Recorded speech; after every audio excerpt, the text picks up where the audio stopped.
Blog Talk Radio. Here at ACO Radio, American Communications Online, or any affiliated stations or websites are not responsible for what guest hosts or call-ins may say. All programming is intended for informational and entertainment purposes only.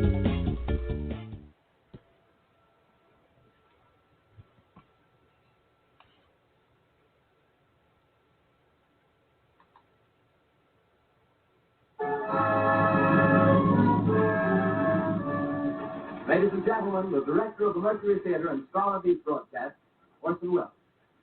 We know now that in the early years of the 20th century, this world was being watched closely by intelligences greater than man, yet as mortal as his own. We know now that as human beings busied themselves about their various concerns, they were scrutinized and studied, perhaps almost as narrowly as a man with a microscope might scrutinize the transient creatures that swarm and multiply in a drop of water.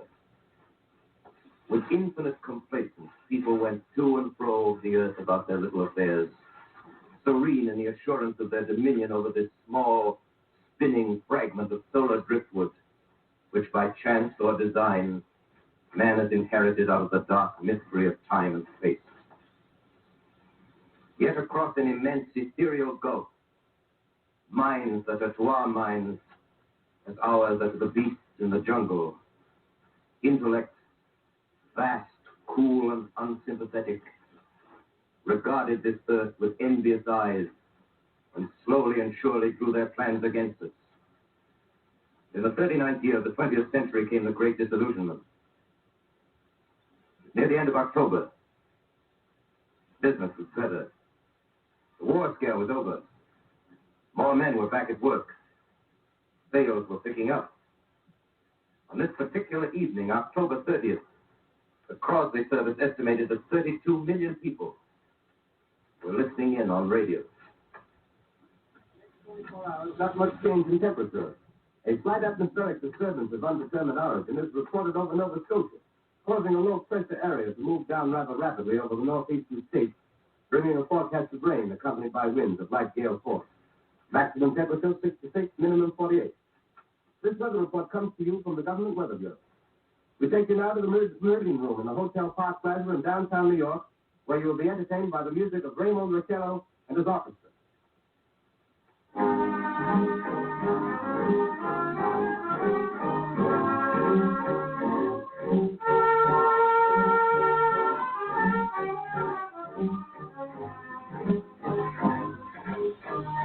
Good evening, ladies and gentlemen. From the Meridian Room in the Park Plaza Hotel in New York City, we bring you the music of Raymond Riccello and his orchestra. The touch of the Spanish, Raymond Riccello leads off with La Capacita.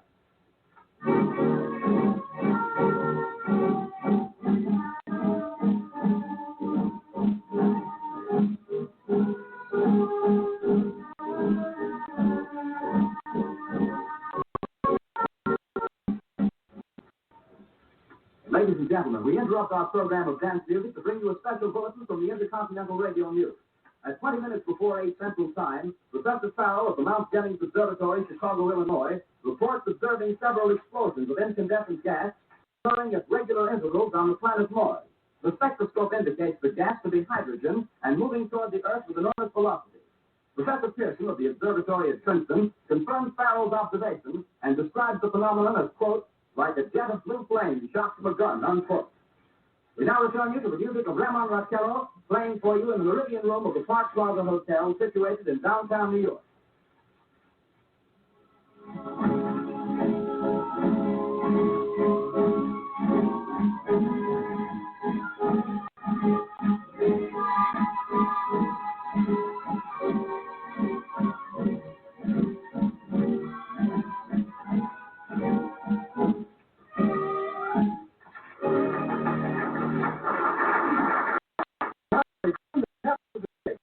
Popular Stardust, Raymond Riccello and his orchestra.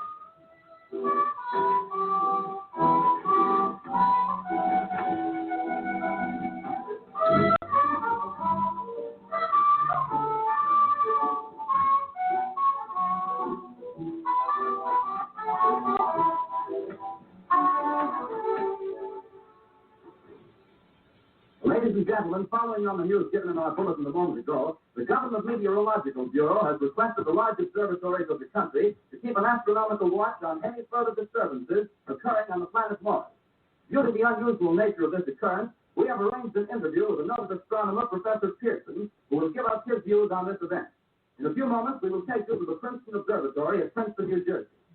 We return you until then to the music of Ramon Raquello and his orchestra.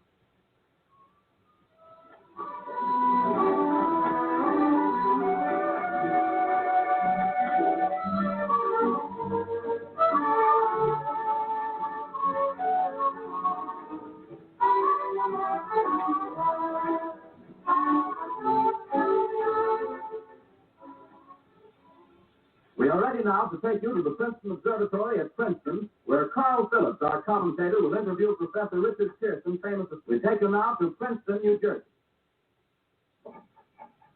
Good evening, ladies and gentlemen. Carl Phillips speaking to you from the Observatory at Princeton. I'm standing in a large semicircular room, pitch black except for an oblong scribbling tip. Through this opening, I can see a sprinkling of stars that cast a kind of frosty glow over the intricate mechanism of the huge telescope. The ticking sound you hear is the vibration of the clockwork.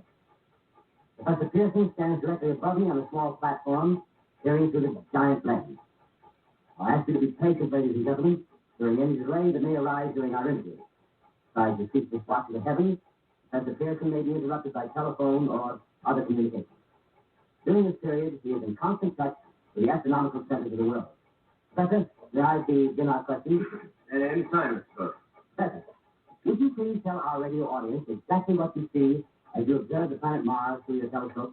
Nothing unusual at the moment, Mr. Cook. A red disk swimming in a blue sea. Transverse stripes across the disk.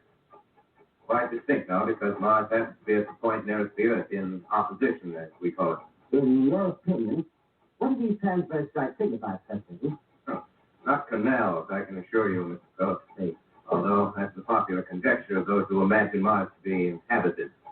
From a scientific viewpoint, the stripes are merely the result of atmospheric conditions peculiar to the planet. Then you're quite convinced, as a scientist, that living intelligence as we know it does not exist on Mars? I'd say the chances against it are 1,000 to 1. And yet, how do you account for these gas eruptions occurring on the surface of the planet at regular intervals? First, I cannot account for it. By the way, Professor, for the benefit of our listeners, how far is Mars from the Earth? Approximately 40 million miles. Well, that seems a safe enough distance. Just a moment, ladies and gentlemen. Someone has just handed Professor Pearson a message. While he reads it, let me remind you that we are speaking to you from the Observatory in Princeton, New Jersey, where we are interviewing the world-famous astronomer, Professor Pearson. One moment, please. Professor Pearson has passed me a message which he has just received. Professor, may I read the message to the listening audience? Certainly. Ladies and gentlemen, I shall read you a wire addressed to Professor Pearson from Dr. Gray of the Natural History Museum, New York. Quote, 9:15 p.m. Eastern Standard Time. Seismograph registered shock of almost earthquake intensity occurring within a radius of 20 miles of Princeton. Please investigate. Signed Lloyd Gray, Chief of Astronomical Division. Unquote. Professor Pearson, could this occurrence possibly have something to do with the disturbances observed on the planet Mars? Hardly, Mr. Cook. This is probably a meteorite of unusual size, and its arrival at this particular time is merely a coincidence. However, we shall conduct the search as soon as daylight permits. Thank you, Professor. Ladies and gentlemen, for the past 10 minutes, we've been speaking to you from the Observatory at Princeton, bringing you a special interview with Professor Pearson, noted astronomer. This is Carl Phillips speaking. We are returning you now to our New York studio.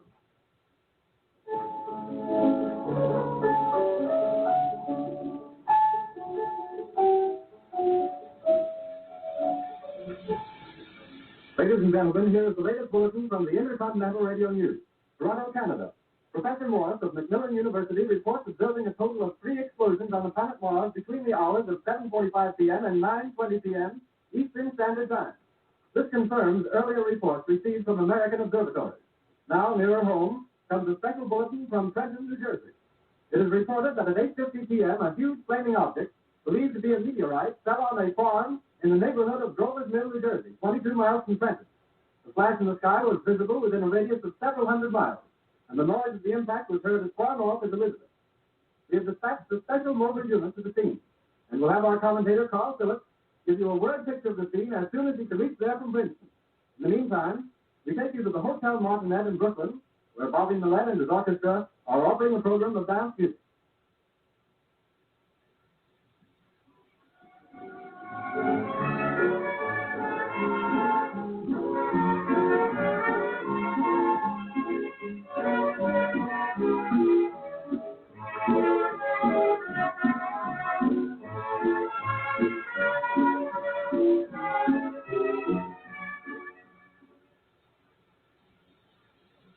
We take you now to Grover's Mill, New Jersey.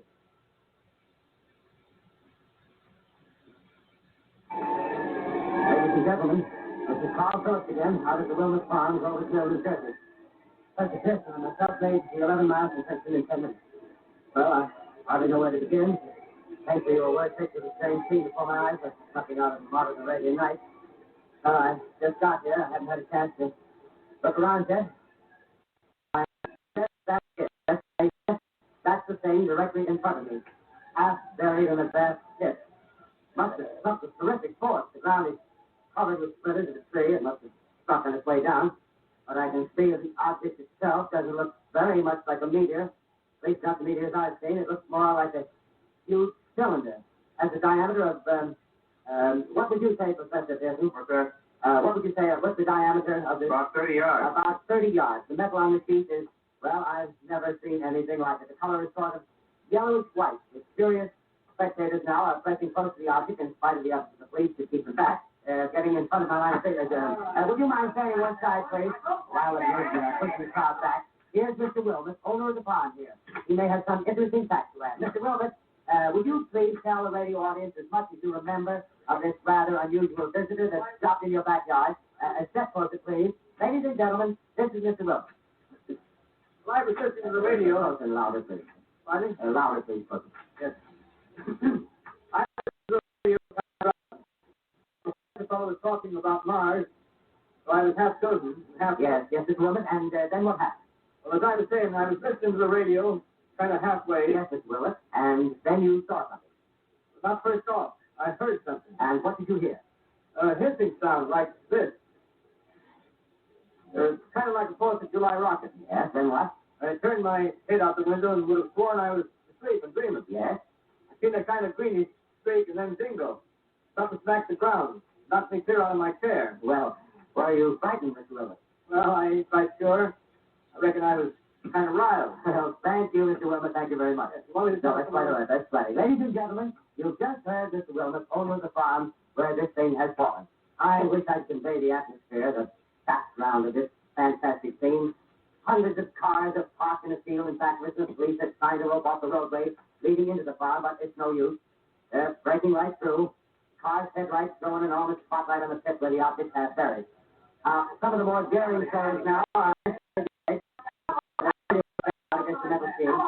One man wants to touch the thing. He's having an argument with the policeman. Now, the policeman wins.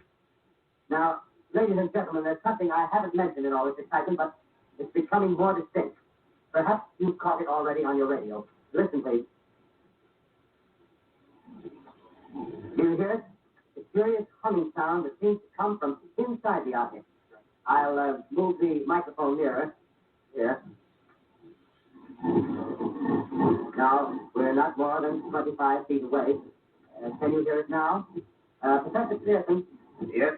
Can you tell us the meaning of that scraping noise inside the thing? Possibly the unequal cooling of its surface. I see. Do you still think it's a meteor, Professor? What do you think? The metal casing is definitely extraterrestrial. Not found on this Earth. Friction with the Earth's atmosphere usually tears holes in a meteorite. This thing is smooth. You can see it's literally. Something's happening. Ladies and gentlemen, it's terrific. This end of the thing is beginning to take off. It's beginning to take like a screw, and the thing must be hollow.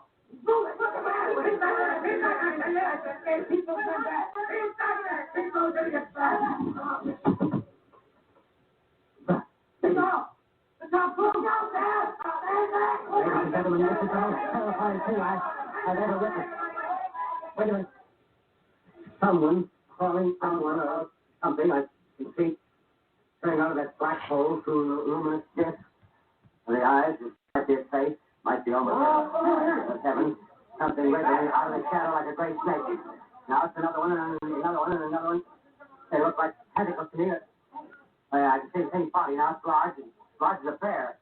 It's glistening like wet leather, but hey, ladies and gentlemen, it's indescribable. I can hardly force myself to keep looking at it. It's so awful. Its eyes are black and they gleam like a serpent in the mouth. It's a kind of V-shape with saliva dripping from its limbless lips. It seems to quiver, pulsate, and the monster, or whatever it is, can hardly move. It seems weighed down by possibly gravity or something. The thing's right up on it's funny. But it's not very experienced, but you tell not. Can't find words. Well, I pull his microphone with me if I talk. I'll have to stop the description so I can take a new position. Hold on, will you please? I'll be right back in a minute.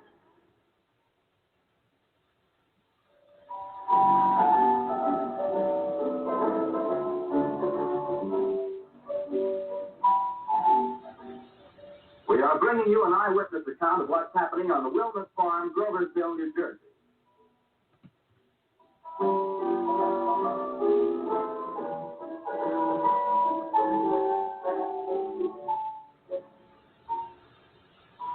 We now return you to Carl Phillips at Grover's Mill. Ladies and gentlemen, here I am, back with stone wall that joins this Wilderness Garden. From here, I get a sweep of the whole thing. I'll give you every detail as long as I can talk and as long as I can see. More state police have arrived. They're drawing up a cordon in front of the pit. About 30 of them.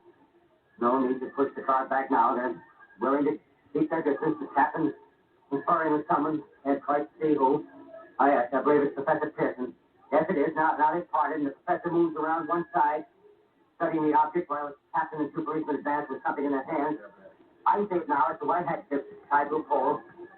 Flag of truce. Those creatures know what that means, what anything means. There's something happening. Some shape is rising out of the pit. And they make out a small beam of light against the mirror. But there is a jet of flame springing from the mirror that leads quite a few advancing men. He struck them head on. Oh, they're turning into flames. By the woods of spawns of gas, tanks, automobiles spreading everywhere. Coming this way now, about 20 yards to my right.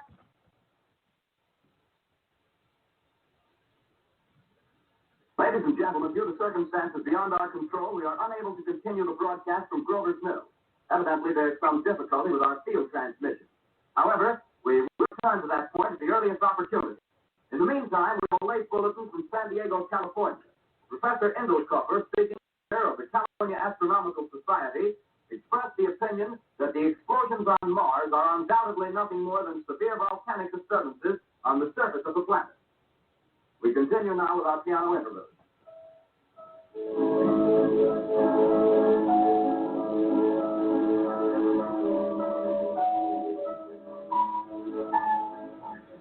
Ladies and gentlemen, I've just been handed a message that came in from Grover's Mill by telephone. Just one moment, please. At least 40 people, including 6 state troopers, lie dead in a field east of the village of Grover's Mill. Their bodies burned and distorted beyond all possible recognition. The next voice you hear will be that of Brigadier General Montgomery Smith, commander of the state militia at Trenton, New Jersey. I have been requested by the governor of New Jersey to place the counties of Mercer and Middlesex as far west as Princeton and east to Jamesburg under martial law. No one will be permitted to enter this area except by special pass issued by state or military authorities. 4 companies of state militia are proceeding from Trenton to Grover's Mill and will aid in the evacuation of homes within the range of military operations. Thank you. You have just been listening to General Montgomery Smith, commanding the state militia at Trenton. In the meantime, further details of the catastrophe at Grover's Mill are coming in. The strange creatures, after unleashing their deadly assault, crawled back in their pit and made no attempt to prevent the efforts of the firemen to recover the bodies and extinguish the fire. The combined fire departments of Mercer County are fighting the flames which menace the entire countryside.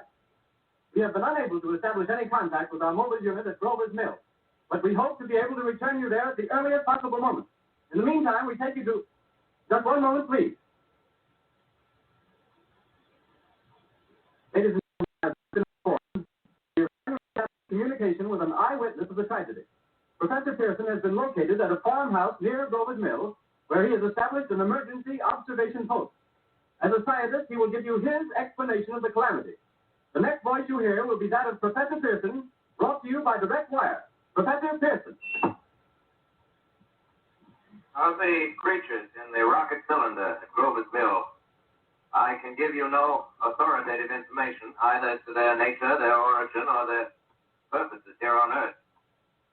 Of their destructive instrument, I might venture some conjectural explanation.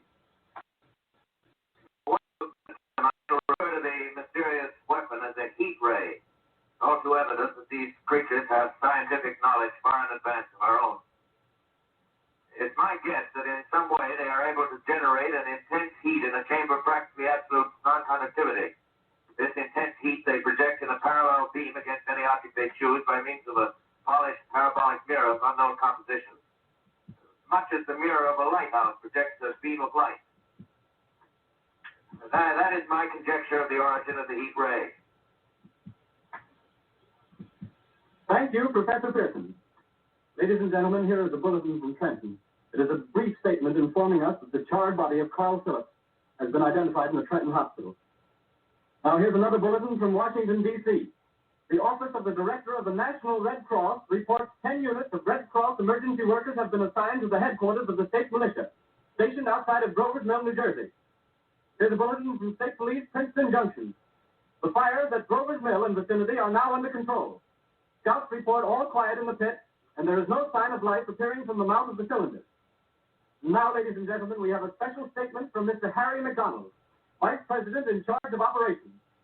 We have received a request from the State Militia of Trenton to place at their disposal our entire broadcasting facility. In view of the gravity of the situation, and believing that radio has a responsibility to serve in the public interest at all times, we are turning over our facilities to the State Militia of Trenton. We take you now to the field headquarters of the State Militia near Grover's Mill, New Jersey.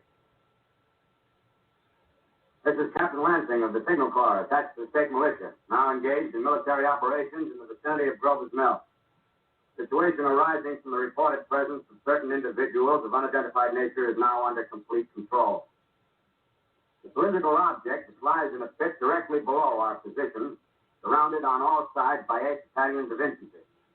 Without heavy field pieces, but adequately armed with rifles and machine guns. The cause ever existed is now entirely unjustified. Things, whatever they are, do not even venture to poke their heads above the pit. I can see their hiding place plainly in the glare of the searchlight here. With all their reported resources, these creatures can scarcely stand up against heavy machine gun fire. Anyway, it's an interesting outing for the troops. I can make out their khaki uniforms, crossing back and forth in front of the light. Looks almost like a real war. There appears to be some slight smoke in the woods bordering the Millstone River, probably fire started by campers. Well, we ought to see some action soon. One of the companies is deploying on the left flank. A quick thrust and it'll all be over. Now, wait a minute, I see something on top of the cylinder. No, it's nothing but a shadow. Now the troops are on the edge of the Wilmot Farm. 7,000 armed men closing in on an old metal tube. A tub, rather. Well, wait, that wasn't a shadow. It's something moving. Solid metal, kind of a shield-like affair rising up out of the cylinder. Going higher and higher. But it's standing on legs, actually rearing up. And the searchlights are on it. Hold on.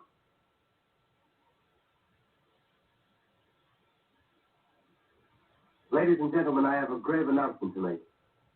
Incredible as it may seem, both the observations of science and the evidence of our eyes lead to the those strange beings who landed in the Jersey farmlands tonight are the vanguard of an invading army from the planet Mars. The battle which took place tonight at Grover's Mills has ended in one of the most startling defeats ever suffered by an army in modern times. 7,000 men armed with rifles and machine guns pitted against the single fighting machine of the invaders from Mars. 120 known survivors.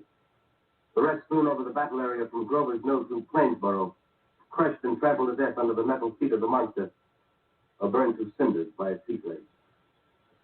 The monster is now in control of the middle section of New Jersey and has effectively cut the state through its center.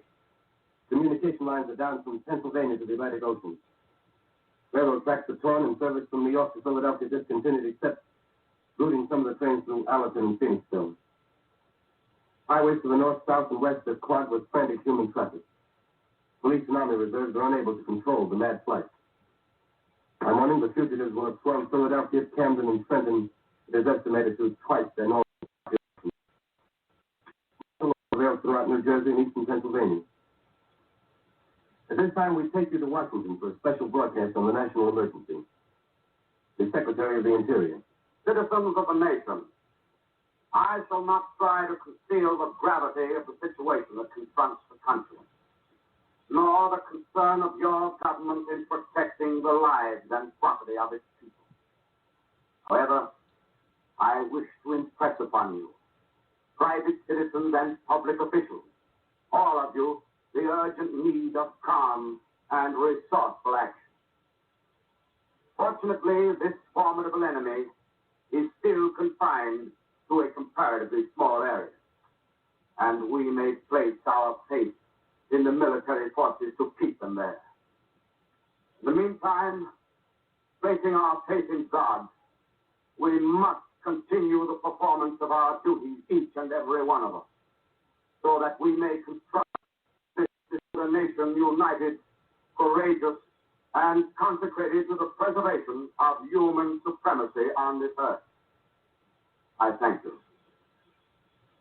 You have just heard the Secretary of the Interior speaking from Washington. Bulletins too numerous to read are piling up in the studio here. We're informed that the central portion of New Jersey is blacked out from radio communication due to the effect of the heat ray upon power lines and electrical equipment. Here's a special bullet from New York. Cables have been received from English, French, and German scientific bodies offering assistance. Astronomers report continuous gas outbursts at regular intervals on the planet Mars. The majority voiced the opinion that the enemy will be reinforced by additional rocket machines. There have been several attempts made to locate Professor Pearson of Princeton, who was observed marching at close range. It is feared he was lost in the recent battle. Field, Virginia. Scouting planes report 3 Martian machines visible above treetops, moving north toward Somerville with population fleeing ahead of them. The heat ray is not in use, although advancing at express train speed. Invaders pick their way carefully. Whether they stop to uproot power lines, bridges, and railroad tracks. Their apparent objective is to crush resistance, paralyze communication, and disorganize human society. Here is a bulletin from Basking Ridge, New Jersey. Coon hunters have stumbled on a second cylinder similar to the first, embedded in the great swamp 20 miles south of Morristown. Army field pieces are proceeding from Newark to blow up the second invading unit before the cylinder can be opened in the fighting machine rig. They're taking up a position in the foothills of Washington Mountain. Another bulletin from Langham Field, Virginia. Scouting planes report enemy machines now 3 in number, increasing speed northward, kicking over houses and trees in their evident haste to form a conjunction with their allies south of Morristown. Machines also sighted by telephone operated east of Middlesex within 10 miles of Plainfield. Here's a bulletin from Winston-Field, Long Island. A fleet of army bombers carrying heavy explosives flying north in pursuit of enemies. Scouting planes act as guides. They keep the speeding enemy in sight. Just a moment, please, ladies and gentlemen. We've run special wires to the artillery line and adjacent villages to give you direct reports from the zone of the advancing enemy. First, we take you to the battery of the 22nd Field Artillery, located in the Washington Mountains. Range 32 meters. 32 meters. Section 39 degrees. 39 degrees. Fire. 140 yards to the right, sir. Hit range 31 meters. 31 meters. Section 37 degrees. 37 degrees. Fire. Hit that. Up to 5 for one of them. Stop. The others are trying to repair. Get the range. Hit 30 meters. 30 meters. Section 27 degrees. 27 degrees. Fire.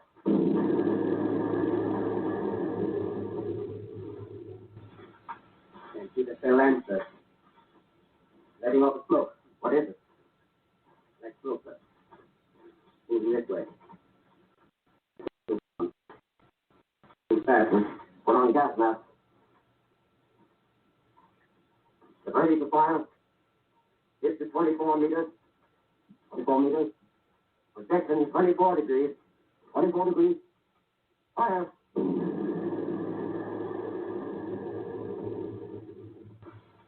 There can't see, sir. Smoke's coming near. Get the range. 23 meters. 23 meters. 23 meters.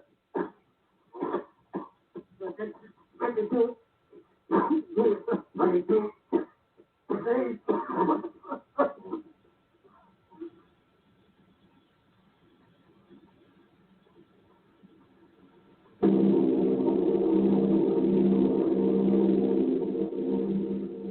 Army bombing plane B-843 off Bayonne, New Jersey. Lieutenant Boat, commanding 8 bombers, reporting to Commander Fairfax, Langham Field. This is Boat reporting to Commander Fairfax, Langham Field. Enemy tripod machines now in sight. Reinforced by 3 machines from the Morristown cylinder. 6 altogether. 1 machine partially crippled. Believed hit by shell from Army gun and watch unmounted. Guns now appear silent. A heavy black fog hanging close to the earth with extreme density, nature unknown. No sign of heat ray. Enemy now turns east, crossing Passaic River into the Jersey marshes. Another straddles the Pulaski Skyway. Evident objective is New York City. They're pushing down a high-tension power station. Machines are close together now. We're ready to attack. Planes circling, ready to strike. 1,000 yards and we'll be over the first.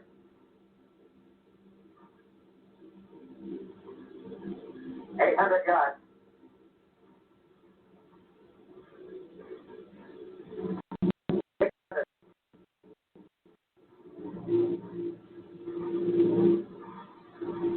$400. $200. There they go. Giant arm raised. Green flash. Spraying us with flame. 2,000 feet. Engines are giving out. No chance to release bombs.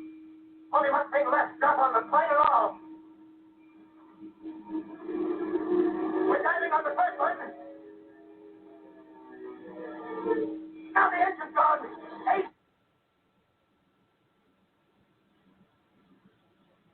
This is Bayonne, New Jersey, calling Langham Field. This is Bayonne, New Jersey, calling Langham Field. Come in, please. Langham Field, go ahead. 8 Army bombers in engagement with enemy tripod machines over Jersey Flats. Engines incapacitated by heat ray. All crashed.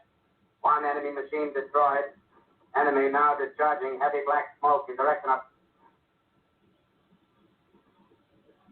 This is Newark, New Jersey. Newark, New Jersey. Warning. Poisonous black smoke pouring in from Jersey marshes. Reaches South Street. Gas mask useless. Earth populations move into open spaces. Automobiles use routes 23, 24. Avoid congested areas. Smoke now spreading over Raymond Boulevard.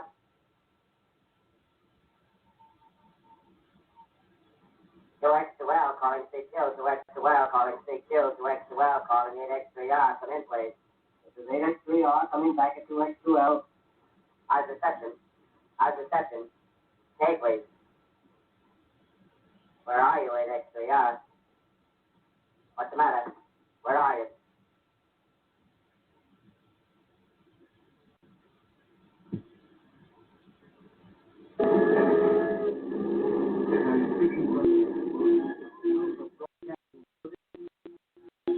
From the roof of broadcasting building, New York City. The bells you hear are ringing to warn the people to evacuate the city as Martians approach.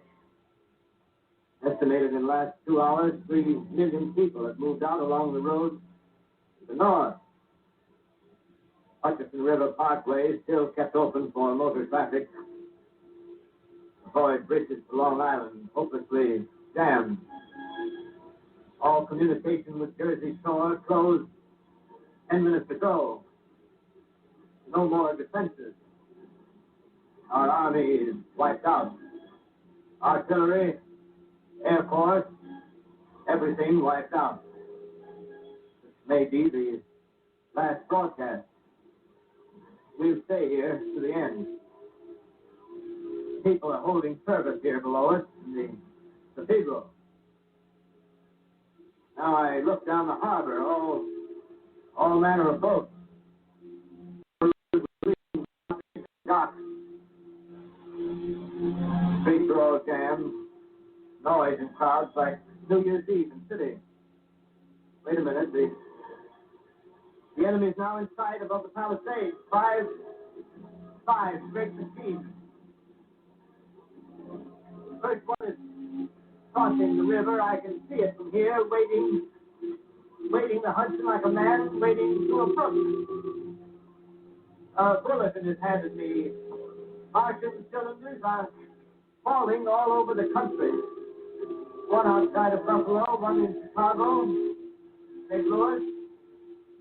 Seem to be fine and safe. Now the first machine reaches the shore. He stands watching, looking over the city. Steel Cowley's head is even with the skyscrapers. He waits for the others. They rise like a line of new towers on the city's west side. This is the end now. Smoke comes out, black smoke drifting over the city. People in the streets see it now. They're running toward the East River, thousands of them, dropping in like rats. Now the smoke's spreading faster. It's Times Square. People are trying to run away from it, but it's no use. They're falling like flies. Now the smoke crossing 6th Avenue. 5th Avenue. 100 yards away. It's 50 feet.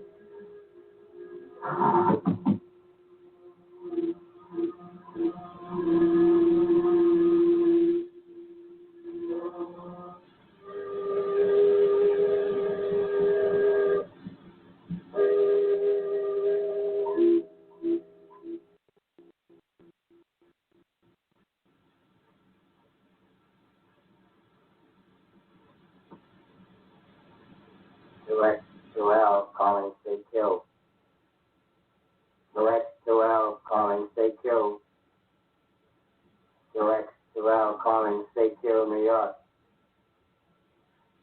And anyone on the air? Anyone on the air? TJ Morris ET Radio. Anyone? TJ Morris ET Radio. X2L.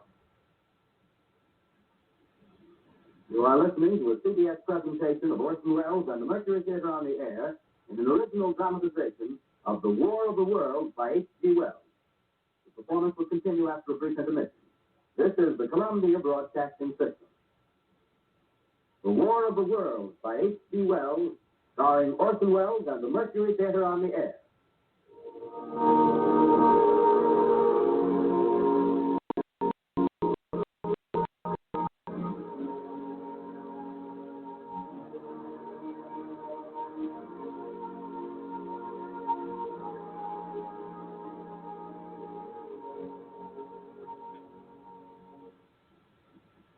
As I set down these notes on paper, I'm obsessed by the thought that I may be the last living man on Earth.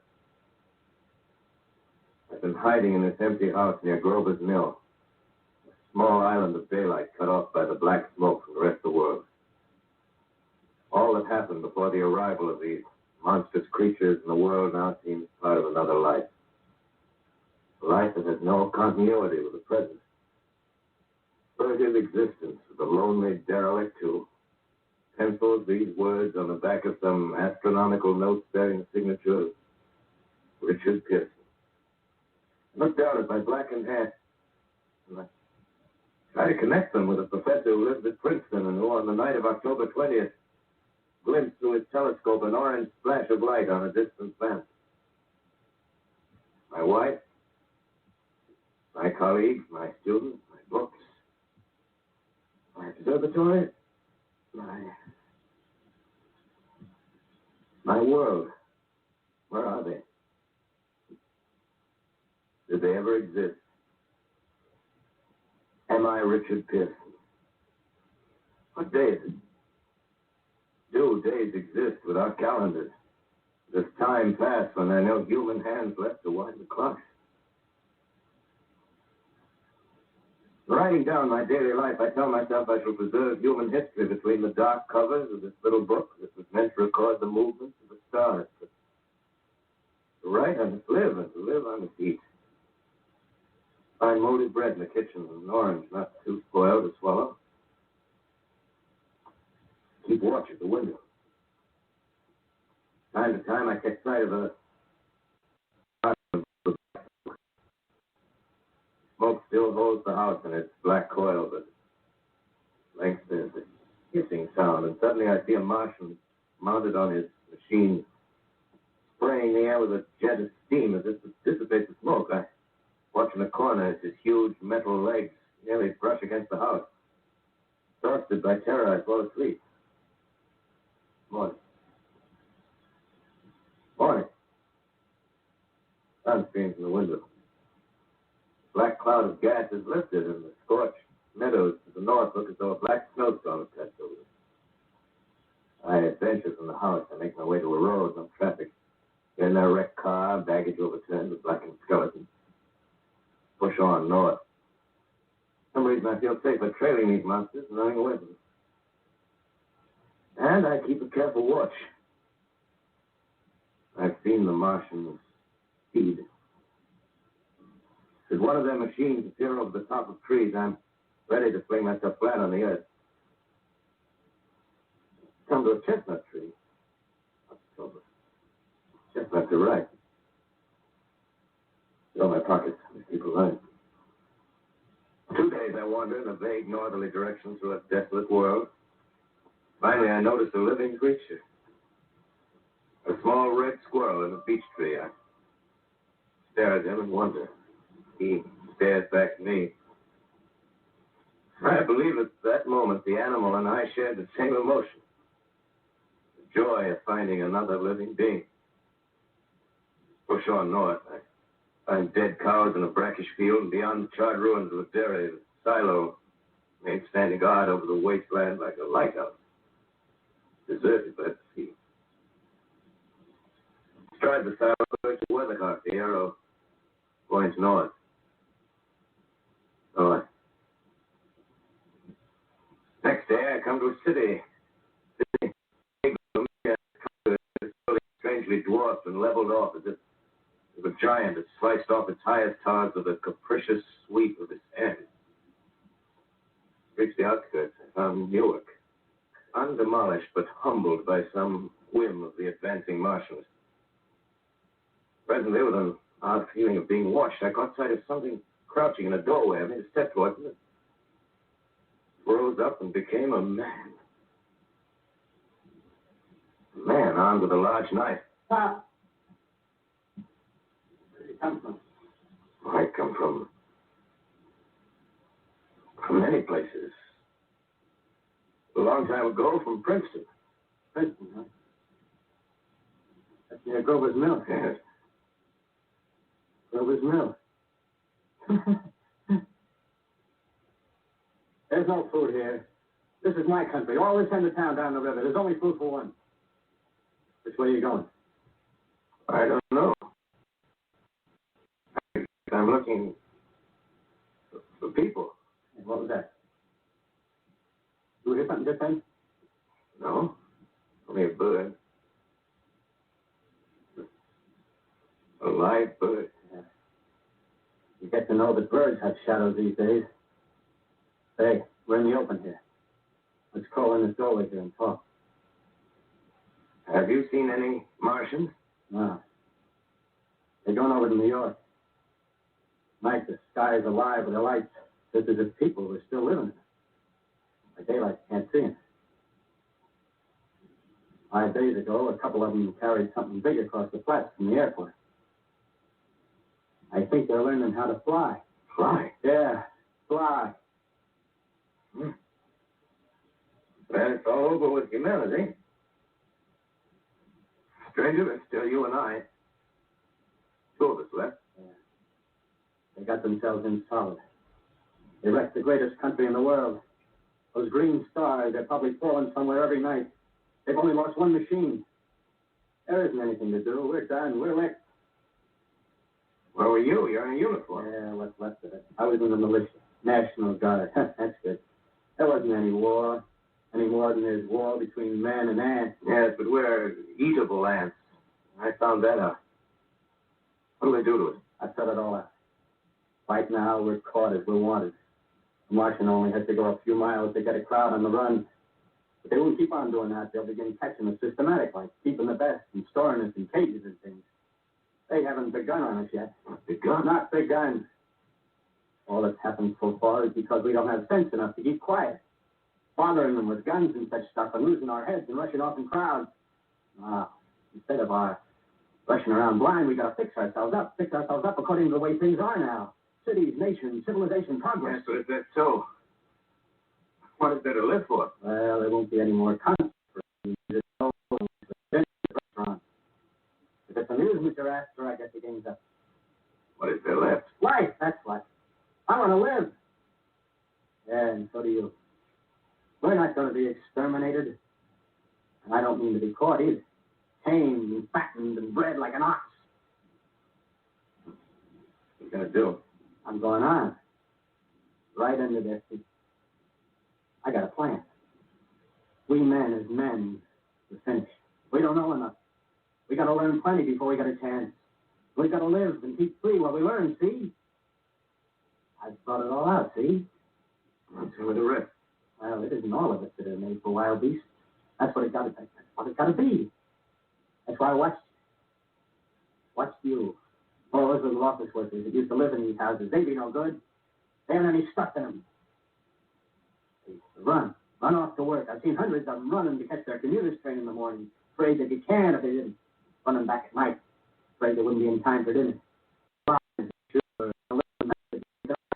And on Sundays, worried about the hereafter. The Martians, there'll be a godsend for those. Nice roomy cages, good food, careful breathing, no worries. Yeah, after a week or so of chasing around the field on empty stomachs, they'll come and be glad to be caught. You've thought it all out, haven't you? Yeah, you bet I have. That isn't all. These Martians are going to make pets of them. Train them to do tricks. Who knows, get sentimental over the pet boy who grew up and had to be killed. Yes, and some maybe, they'll train to hunt us. Possible. Yes, they will. There's men who do it flat. One of them never suggested me, by In the meantime, you and I and others like it, where are we to live when the Martians own the Earth? I got it all figured out. To live underground. I've been thinking about the sewers. Under New York, there are miles and miles of them. And then underground storerooms, railway tunnels, subways. You begin to see, huh? We got a bunch of strong men together. No weakness. That rubbish, out. As you meant me to go. All right. Give you a chance, didn't I? Won't quarrel about that. Go on. Well, you got to make safe places for us to stay in, see? Get all the books we can. Science books. That's where men like you come in, see? We raid the museums. We'll even spy on the Martians. May not be so much we have to learn before... Just imagine this. 4 or 5 of their own fighting machines suddenly start off. Heat rays right and left. Not a Martian in them. Not a Martian in them, see? But men. Men who've learned the way how. Maybe we in our time. See? Imagine having one of them lovely things with a heat ray wide and free. We turn it on Martians. We turn it on men. We bring everybody down on their knees. That's your plan. You. Me. Mark. We own the world. I see. Hey, what's the matter? Where are you going? Not to your world. Bye, stranger. Well, after parting with the artilleryman, I came at last to Holland Tunnel, entered that silent tube. Anxious to know the fate of the great city on the other side of the Hudson. Cautiously, I came out of the tunnel and made my way up Canal Street. Reached 14th Street, and there again was black powder and several bodies and an evil, ominous smell from the gratings of the cellars of some of the houses. I wandered up through the 30s and 40s, stood alone on Times Square. Caught sight of a lean dog running down 7th Avenue with a piece of dark brown meat in his jaws. A pack of starving mongrels in Made a wide circle around me, so he feared I might prove a fresh competitor. Walked up Broadway in the direction of that strange powder, that silent shop windows, displaying their mute wares to empty sidewalks. Past the Capitol Theater, silent, dark. Past the shooting gallery where a row of empty guns faced an arrested line of wooden ducks. Near Columbus Circle, I noticed models of 1939 motor cars in the showrooms facing empty streets. Over the top of the General Motors building, I watched a flock of black birds circling in the sky. Hurried on. Suddenly, I caught sight of the hood of a Martian machine, standing somewhere in Central Park, bleeding in the late afternoon sun. Insane idea. I rushed recklessly across Columbus Circle and into the park. I climbed a small hill above the pond at 60th Street, and from there I could see, standing in a silent row along the mall, 19 of those great metal titans, their cowls empty, their steel arms hanging listlessly by their sides. I looked in vain for the monsters that inhabit those machines. Suddenly, my eyes were attracted to the immense flock of black birds that hovered directly below me. They circled to the ground. And there before my eyes, stark and silent, lay the Martians with the hungry birds pecking and tearing brown shreds of flesh from their dead bodies. Later, when their bodies were examined in laboratories, it was found that they were killed by the putrefactive and disease bacteria against which their systems were unprepared. Slain, after all, man's defenses have failed by the humblest thing that God, with wisdom, put upon this earth. Before the cylinder fell, there was a general persuasion that through all the deep of space, no life existed beyond the petty surface of our minute sphere. Now we see further. Dim and wonderful is the vision I've conjured up in my mind of life spreading slowly from this little seedbed of the solar system throughout the inanimate vastnesses of sidereal space. But a remote dream, maybe. Maybe that the destruction of the Martians is only a reprieve for them and not to us. The future ordained for us.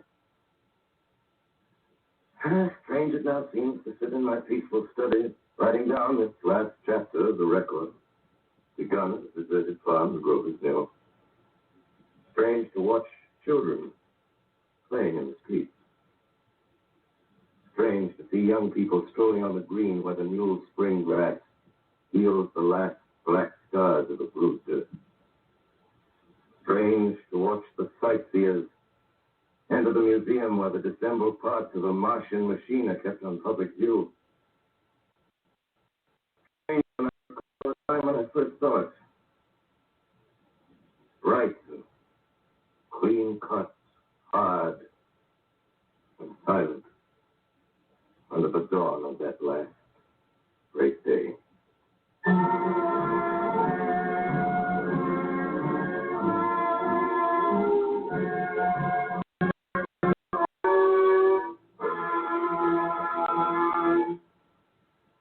This is Orson Welles, ladies and gentlemen.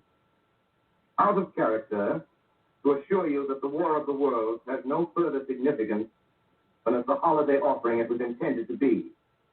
The Mercury Theater's own radio version of dressing up in a sheet and jumping out of a bush and saying boo. Starting now, we couldn't soak all your windows and steal all your garden gates. By tomorrow night, so we did the best next thing. We annihilated the world before your very ears and utterly destroyed the CBS. You will be relieved, I hope, to learn that we didn't mean it, and that both institutions are still open for business. So goodbye, everybody, and remember, please, for the next day or so, the terrible lesson you learned tonight. That grinning, glowing, globular invader of your living room is an inhabitant of the pumpkin patch, and if your doorbell rings and nobody's there, that was no Martian, it's Halloween.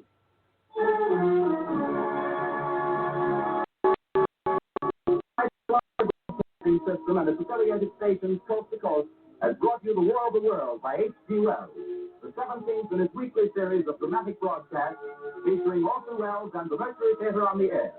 Next week, we present a dramatization of 3 famous short stories. This is the Columbia Broadcasting System.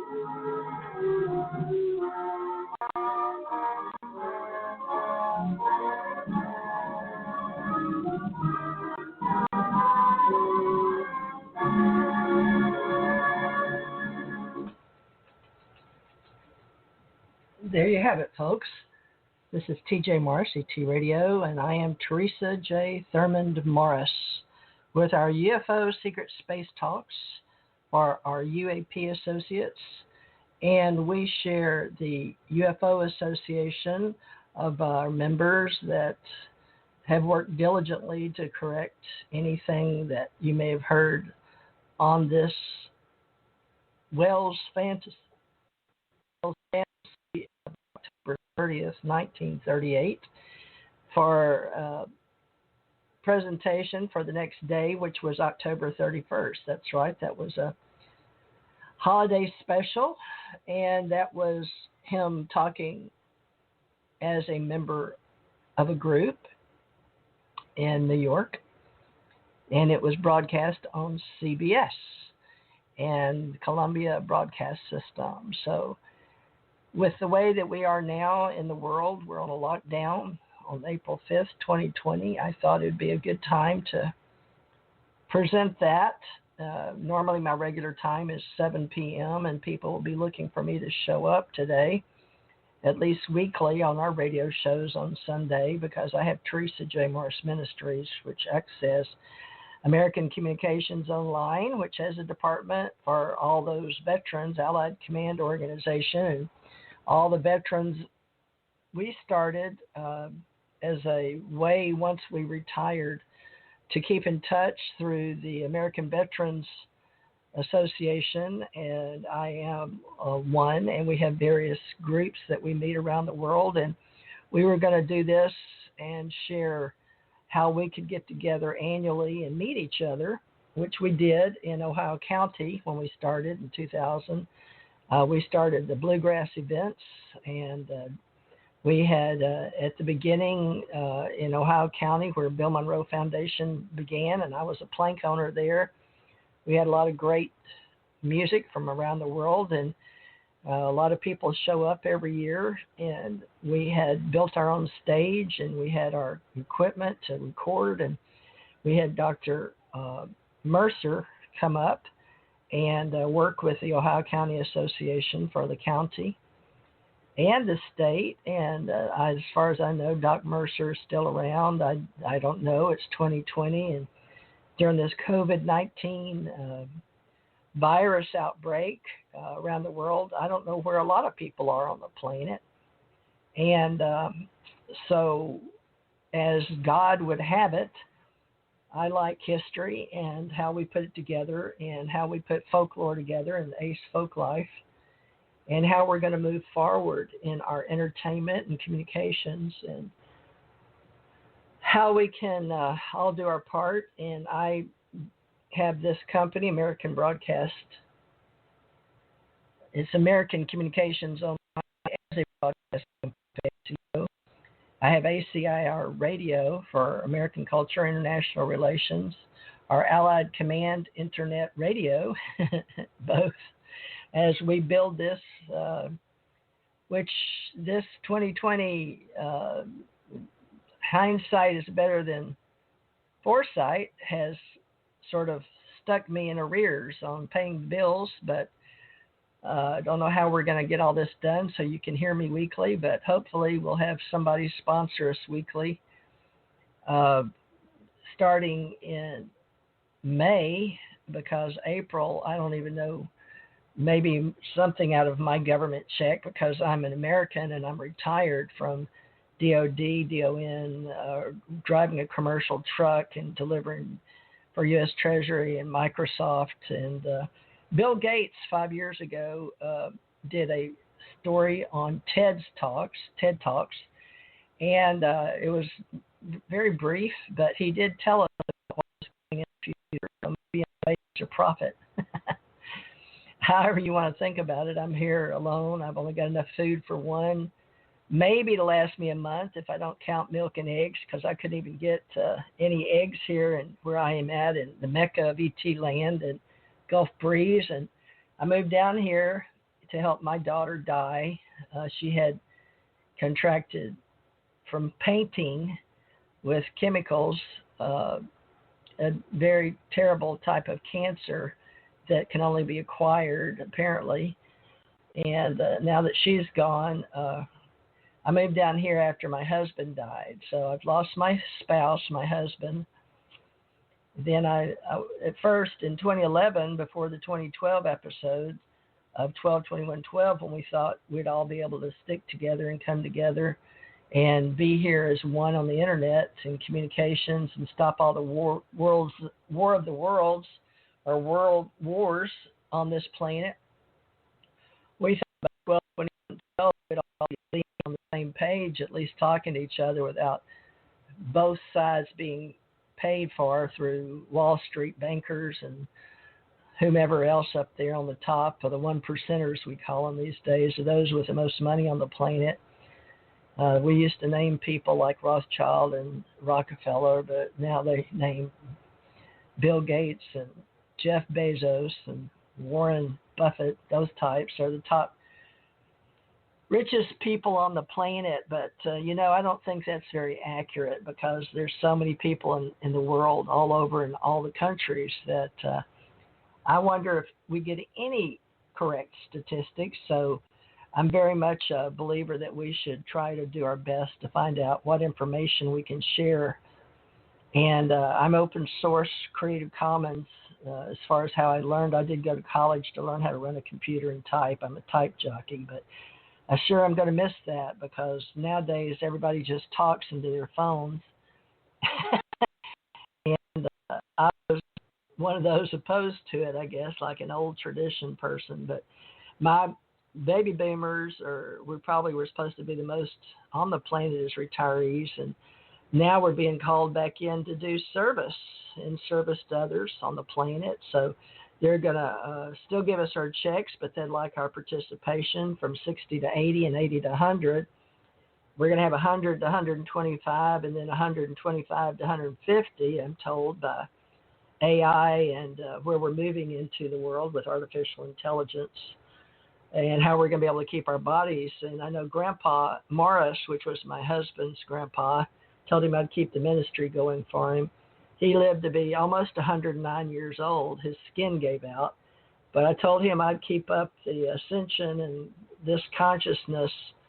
And my husband he always believed in God, very God-fearing, American, proud to be Americans. And that song by Greenwood, Proud to be an American, where at least I know I'm free, that song just really would touch his soul, mine too, actually, and it would bring tears. And I like that a cappella group, those boys that sing it now.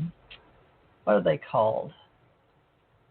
Oh, who are they? I can't remember their name. That's sad.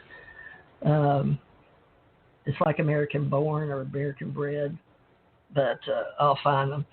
Anyway, I love all music and no music, because I love my peace. But right now I can hear a plane going overhead. That's the only way I know there's anybody outside my home, since I'm on lockdown. And I can see the blue sky.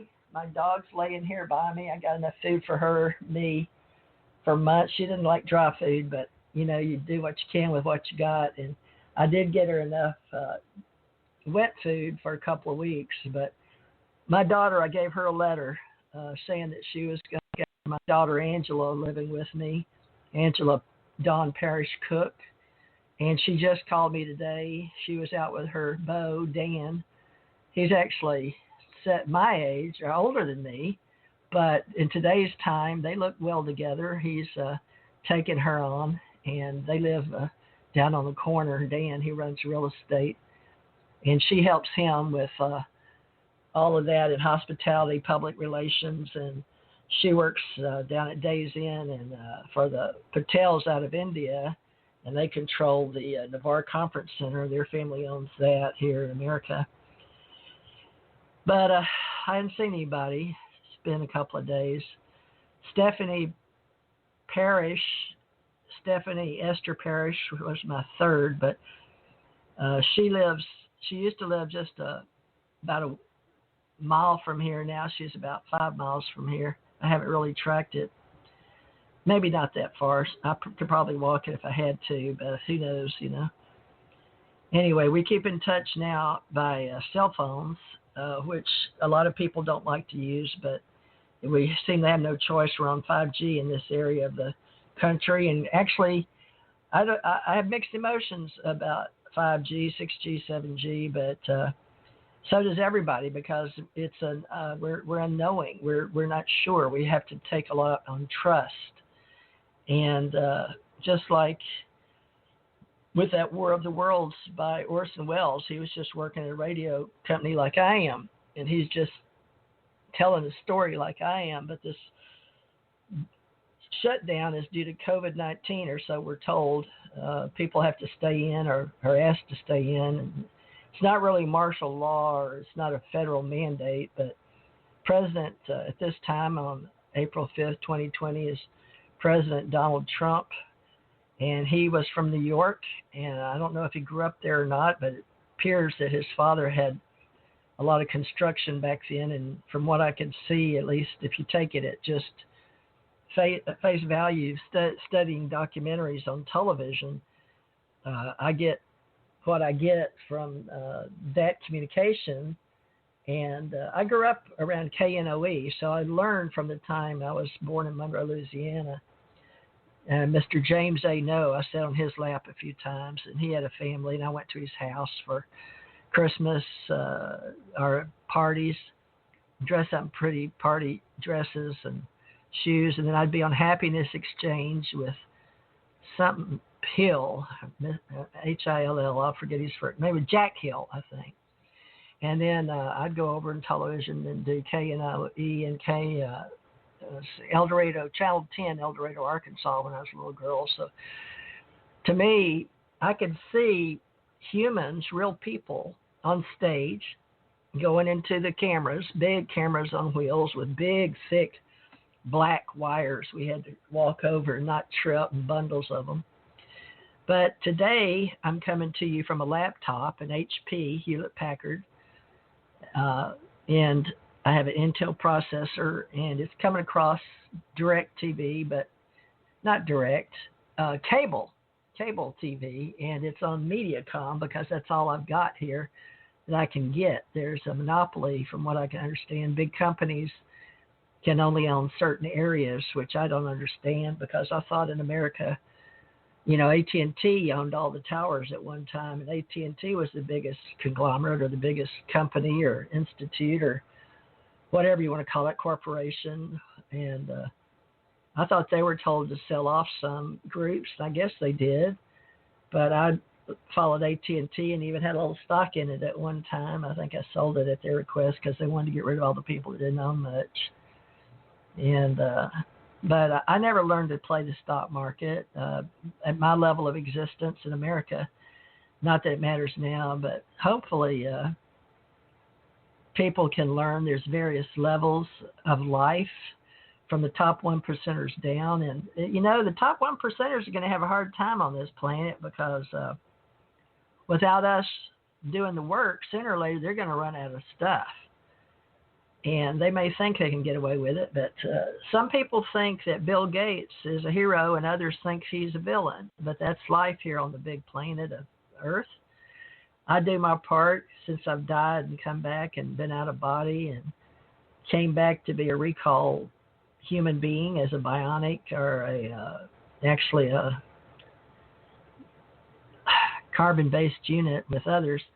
So those of us that listen to TJMRCT Radio and support it, sometimes I'll do readings, and that's the people that enjoy me the most, not on this paranormal channel, but on the spirituality channel. So hopefully, if we last through all this in April, it's only April 5th today, 2020, and this COVID-19 lockdown, I thought it was appropriate to share that story from back in 1938, because I am the director of UAP Associates and UFO Association. Now, I share Alien Contact Organization among Alienologists, and those that study all the various types of aliens that are outside these contraptions, or these UFOs we call them, or USOs that we call them, unidentified flying objects during my lifetime. USOs, unidentified submersible objects during my lifetime. And prior, back in 1938, I don't know if they even had flying saucers, but I know that it came to be a popular subject in 1947, and Kenneth Arnold out in Washington as a pilot, seeing about 8 or so skipping across. And the news at that time covered these flying, these ships he saw, and the way that he said they traveled, he had to be going at least 1,500 miles an hour, which they didn't have. At least we didn't think we had them as biologicals and humanoids on this planet. So he recorded that, and someone asked him a question in media or news, or reporter. I'm T.J. Morris reporter, but somebody like myself, or representing a newspaper. I don't represent Ohio County more because I've moved to Gulf Breeze, Florida. But asked him, and he said they appeared to be like skipping of a saucer. So it could have been like throwing a rock, is the way I've heard it. And I don't have the exact quote from Kenneth Arnold, but you may want to look that up if you're a UFO lore person or into our ACE Folklife Association. But I'm building a community on the other side of COVID-19.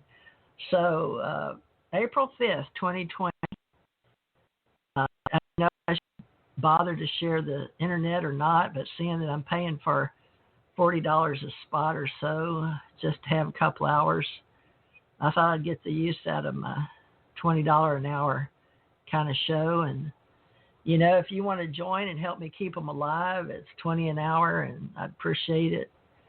You can send it to tjmorrisagency@gmail.com on PayPal. And all my friends all have a PayPal in the radio business. And we're also doing free or open source Creative Commons YouTubes to let you know we're out there. So this will also go on my YouTube channel. I don't know which one, Teresa J. Morris ACO or TJ Morris ACO ET, or TJ Morris ET Radio, or ACO Radio, or ACIR Radio. But I do syndicate through Spreaker and Stitcher and Blog Talk, and they all go out on iTunes, which maybe Apple now. I don't even know anymore, because it takes a lot to know what else is going on these days where you're put out there. But I know I can find it on Google Radio or Google something. So you can Google for me to find out how to get it. I don't know what I should name this. TJ Morris ET Radio shares Wells Fantasy of October 30th, 1938. But I think I'm going to change that to, because we know it's TJ Morris ET Radio. Let me see. I'm going to change that. What can we call this, though? I don't know. I've got to have a title. You won't let me change it. Let's see. Wells Fantasy. I'm going to put Wells Fantasy and COVID-19. Sorry, maybe I should call it War of the TJ Morris shares something. I don't know. Let me put it. I don't know, folks. You know, I heard him say ladies and gentlemen, and that sounds real proper, and I'm sure we should do that. And I heard him talk about God, and I heard him talk about the Department of Interior. I didn't hear him mention the president, but, you know, nowadays, if I want to know something, I want the president to tell me himself, because he calls a lot of these stations fake news. And I was wanting to find out what's going on in the world, so I'd turn on the TV and let me get this book. I wrote down, I skimmed through this MediaCom that's outrageously expensive. Like, I'm being told I get the best package, and it's outrageous. People can't afford this, but I had to pay about $170 a month, and to get the best package with a home phone, which is $10, internet would normally be like $29.99, but you can't get on. It's like $70 to get the channels, and I have to pay for things. But most of us that travel in middle class these days, I think I'm lower middle class because I make under $30,000. But what I saw, looking to see what the president said from different ways or different, who would really be loyal Americans and cover in the United States of America what we're going through. There was CBS, CNN, Fox, MSNBC.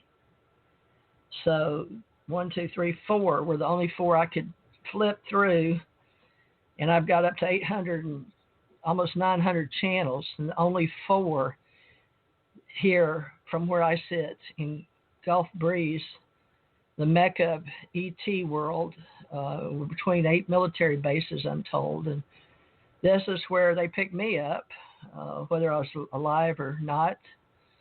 I'm still here, so I must have been, but we don't believe in miracles anymore. We should, because things happen we can't explain, and the supernatural. There's evangelists on Sundays, and I understand that President Trump, who won't be listening to me, but he will be. Well, he may. Who knows? If I put War of the World and War of the Germs, maybe. Let's see. But you know what? Being American is very important, and being made in the USA. But we love the entire planet, and we're about global war. But global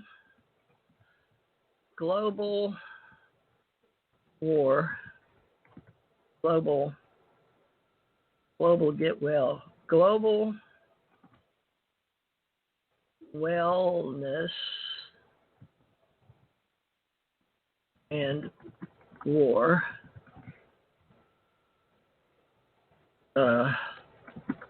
War of the words market. On TJ, let's see. Global wellness. People don't want to know about that, do they? Global wellness war. How do you come up with something that might catch people's COVID-19 is what we're talking about. But, I heard different stories already on that. And in the beginning, it was out of Wuhan, China. But from what I heard immediately when I found out about it, in last month sometime, it had been around for 3 months, and they weren't even having any outbreaks now. They pretty much cleaned it up in the news and with China's, but China got upset because we were calling it the China virus. So as an American, I apologize for that. But we don't know if Bill Gates knew who made the cure or if they were working on the cure or not. All we know is that he told us about this war on germs, global wellness, war on germs, I guess. War on germs, global wellness, war on germs, global. I don't know, folks. I'm only human. I never liked being said I had a good imagination, as you can tell. Global wellness, war on germs. I wonder if war on humanoid, war of humanoid, war of what we call this humanoid. Humanoid germs. How's that? Let's say War of the Worlds. That sounds good. War of global. Well, no, that's not going to attract. See, the thing is, I'm not big on trying to use my imagination, as you can tell. War of world, global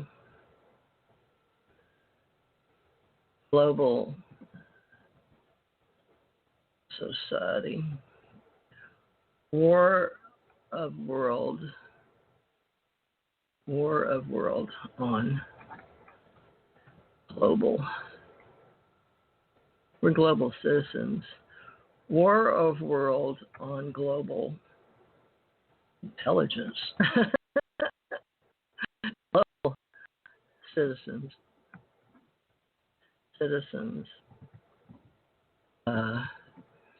How do we share Sundays? But that's we can do prayer sending, and meditation is receiving. War of World on Global Citizens.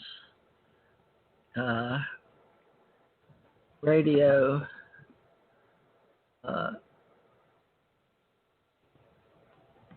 ET. What? Radio ET. ET Radio. How's that? War of Worlds. War of Worlds.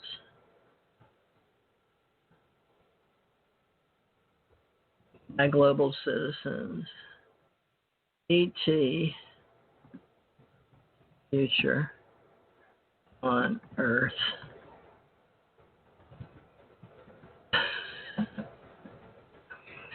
Well, I don't know how good this is going to do, but we can talk about we are all in this together. How to stay motivated, right? How to stay motivated while world leaders, UFO secret space. I'm already doing that. While world leaders decide how to keep balance of food, clothing, shelter. All right. What do y'all think? Food, clothing, shelter. We've got to keep active, so we have to have as water.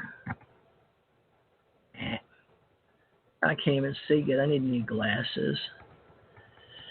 Well, I'm just a human with past life history and out-of-body experience, near-death experience.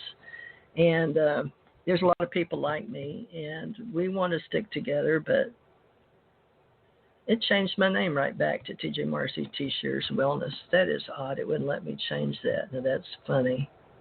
So what are we going to call this? We can talk about what? Take about our situation on lockdown. We need action and jobs. We get bored. We all are in this. We are all in this together. Is that going to end? I had some decent glasses. Oh, gosh. Let's see. Maybe if I put two of these I got at the Dollar General. We need better sight. We need to take care of ourselves. We need these pharmaceutical companies to stop ripping us off. I know they invest. But, we should learn how to teach everybody how to have the basics. And then from the basics, how to stay out of trouble.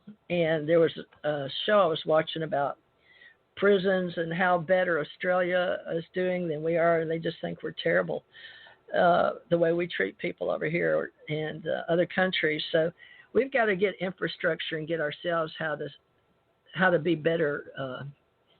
After World War II, people owed us a lot of money, and we helped a lot of countries get back on their feet.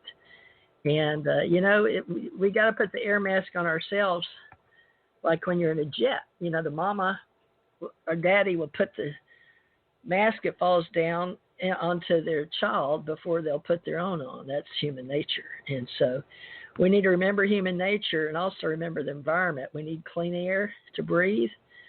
We need preferably food that's not tortured to death with chemicals to keep the bugs off. Well, if I need to find something that doesn't kill us, carcinogens. But we're looking at how we can clean up the air as well with non-pollutants and our water and in the air. And these are corporations that we've got to stop buying all this plastic stuff and get the. Have you guys seen those terrible garbage dumps where the currents in the oceans come together and swirl and make these garbage dumps on top of? That's on top. We don't know what all's underneath either. But we also got garbage dumps off the planet up in space. People, the countries, individuals don't put up space junk, okay? So we need to find out who put all this stuff in space by country and get them to start cleaning it up, because we're going to have to take care of this planet in order for it to take care of itself.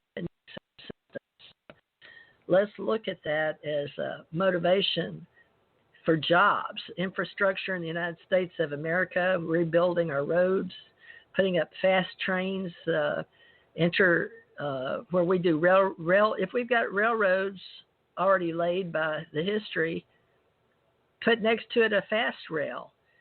And the interstates during Eisenhower's administration, we thought we'd always have roads. Well, if we're going to have roads, put the guided cars next to it, supposedly that they're going to run not on fuel. I guess they're going to run, I don't know how they're going to run. There's talk of other ways. We've got Elon Musk and working the electric cars. Of course, I don't think they have enough battery space, or have to pull in and recharge or something. But we've got some things that deal with how we communicate. But right now in lockdown, we can see that the internet's become our way of being, person in space that is us. How to keep balance of food, clothing, shelter, keep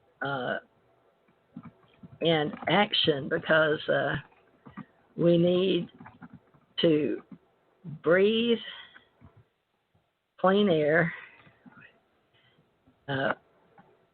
drink clean water, eat clean food, drink clean water, eat good natural from seeds, food of the earth from Mother Nature. Okay, we need to stay active to live. I'm going to put that in, stay active to live. And we can travel under the oceans to explore. We can travel in space to explore. We can learn of all that humans in the past had on planet Earth as artifacts. We can work together, folks, and have faith. Believe in God. Believe in humanity and the Creator. This is just too good for any human, anything that's just human only to perfect. And, this is a time to be together. So this is a time to come together and pray. This is a time to come together. I'm going to put that in here, okay? I don't feel very smart these days. This is a learning planet. Is a learning. I do know that because I wouldn't keep coming back here. Okay, God bless America, American soil in the USA. And then God bless the entire planet. the entire planet human race. World peace, right? God bless Earth.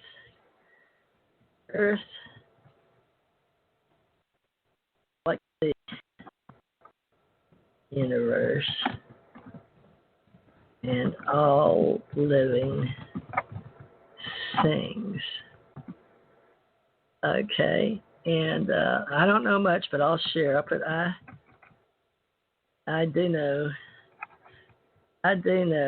I have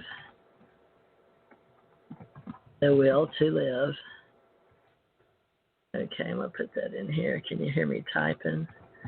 I do have the will to live. Let's see. To live.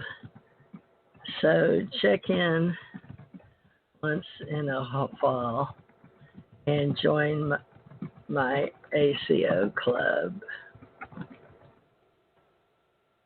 Let's see. And let's see. Our UAP on Patreon.com. My name is Teresa, and I'm alone. I am alone. There. Let's see what happens with that. All right. It says we still got 10 minutes, but I'm going to go ahead and, yeah, that's me. Fine. TJ Morris Agency. Let's see if it let me in. Half the time I can't get into Facebook. Dang it. TJ Thurman Morris, TJ Morris Agency. Well, what does it want? I never know what password it wants. They've been changing up everywhere because update password. Okay, fine. You entered an old password. Never mind, you're just not going to get put on Facebook. Okay, let's see if Twitter will let me put on Twitter. Log in and tweet. TJ Morris Agency. No, it won't let me. Man, what are they doing to these computers all the time, you know? So I told you what I've got posted Tumblr. Let's see if Tumblr will let me sign in. What is Tumblr? I know what Tumblr is. Email. Director at UAP Associates. Next. Never mind. Okay. Well, whatever. It'll take me 10 minutes to get this out to you folks. So just look it up on Spreaker, Stitcher, Spotify, or we syndicate all over the world, and I pay extra money for that. Why is Skype on? Am I on Skype right now? Huh, no. All right. Well, folks, if I didn't get to you today, maybe next Sunday we can do some helping you guys out. But, you know, it's try to stay positive, because even for me, it's when you're alone, you can get depressed. And you need people. So we'll do our best to be happy. And usually I'm pretty happy, unless I'm having trouble with my internet. So let's hope we keep the internet. And I'm an advocate of cyberspace and the internet and communication, entertainment, radio, and helping people out and service to others. So if you want to be my friend, please join my club in Facebook and Patreon.com. It's only $1 a month for a vote. And then I get to do some polls and find out what teams want to get together. And we'll be using teams in the future. And many of my people work with the Ascension team about Ascension, and others with UFOs, and others with alienology, what we're creating there, cryptology. Even have some monsters and Fortean people, Charles Fort people. And I've been asked if I want to put in the Edgar Casey group here, because there isn't one down here. So let me know if you're interested in helping me in Gulf Breeze, Florida, in the Panhandle. And we'll get Edgar Casey group going down here. I think our closest is Fort Walton. Anyway, finally, in March, my daughter moved out, and Dustin moved out March 30th. So that's good for me in ways that before all this happened, it's just hard to feed yourself on what I make. So I need extra money to help other people or get their word out. So get your own word out on GoDaddy if you can. I don't know that I'm going to keep paying GoDaddy as much money as is required when you can go. Now, I've got my own company, but we switched it over to ACIR Radio, and it's for $20 a month to run the C panel so I could train Mad. But Mad got real busy having to make money and painting his house and stuff. And then if he had any free time, he was just running Revolution Radio, the one we did with Mike Ringley. But Mike's passed now, so there's no need for me to stay with that. And that team, he likes that team of people that he started with years and years ago, and that's fine. And Janet's got her little group with Aquarian Radio, and Tommy Hawksblood has his little group, ACO Club, but he says he'll stay with me no matter what. He's pretty good. Tony R. Elliott, Texas. So whoever you are out there, thank you for listening. And if you want to join my Allied Command, if you're a veteran, appreciate it. And we'll be working with people that want to work on their UFO stories or their alienology stories or crypto stories. Or I've got UAP now, Universal Association, or Universal Angels, or Universal Ascension People, or Universal Ascension Process.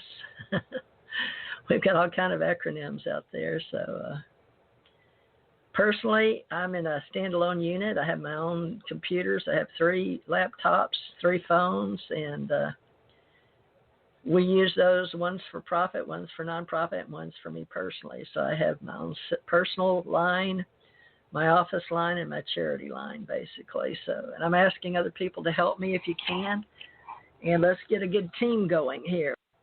And we'll do some videos. So get in Patreon. That's where we're going to do videos. If you're in there, you can be with me in video when I get my act together here. But happy Easter, everybody. Palm Sunday. And then next Sunday is Easter in the year 2020. It only comes around once, folks, so enjoy it. 9/9. Today is 452020. That's a 9, and 2 is 11, and 2 is 13, and 1 3 is a 4. So that's a 4 number.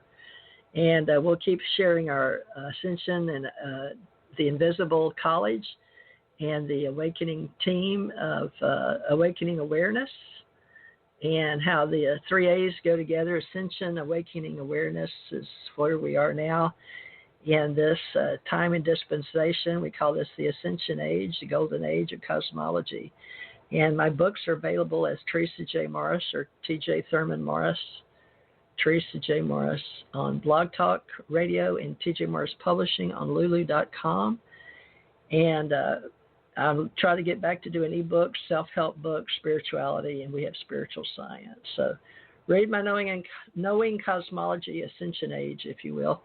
That'll help you a lot if you're young and not sure of what's going on in the world. And I have a lot of friends out there in the radio business and author business, and we're bringing them together, and we write books and we do radio shows, and now we're going into our own YouTube broadcasting everywhere, including Vimeo. So stay in touch. I know that people have me going to BitChute now, not just YouTube. So I don't know where you're going to see all this. Let's see. TJ Morris ET Radio is the key word. Teresa J. Thurman Morris, Teresa J. Morris, ACO Radio, ACIR Radio, Cosmos Radio. And then we have this as a Howard Koch script, Orson Welles' War of the Worlds. And I hope you enjoyed it, and I hope you'll come back next Sunday and see what we have planned, because I have no clue. I'll be part of my team and make some video shows. Give me a call. Oh, Maine MUFON, I got your message. I'll be giving you a call, and we'll set up some MUFON meeting, or Maine MUFON UFO with our UAP groups. And Dr. Bruce Cornett in El Paso, Texas, Dr. Ken Johnston in Albuquerque, New Mexico, Tony R. Elliott over on the East Louisiana coast, handling that area for me, the Gulf Coast, John Teniuka, Brett Luter, and Barbara Jean Lindsay in California. They all 3 have a spot in my heart for ACO Club. And I talked to Brett Luter for an hour and a half or so yesterday. So Brett's doing all he can to get internet back up, and we'll get him a show going, and then he can syndicate under his House of Luter, I believe is the one we're going to use on his own domain. But if you don't have your own brand and domain name, I can help you. I'm a web developer, and if you guys want me to help you, we can give you a discount on prices. If I get some people, interested in me helping them keep their, where they don't have to toot their own horns, I'll help you guys out there. Keep your business and the web presence going, okay? All right. Well, I hope you enjoyed the show, and love and light, everybody. We are in the Ascension Age, and we keep the Christ consciousness alive among Christians and those that aren't, that are Universal Life Associates or Universal through Modesto, California. I'm a Universal minister out of Modesto, California. So love and light, everybody, and look for our future journals. And Ahmad has made us the Allied Command Organization. I believe it's going to be every 6 months, which is biannual. So look for it on Allied Command Organization by Thomas R. Becker on Kindle, please.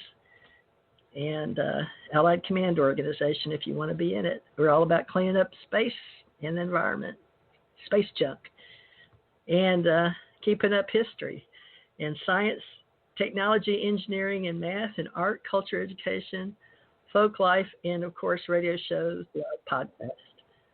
Okay, it says I got 10 seconds, so I better sign out, okay? Thank you.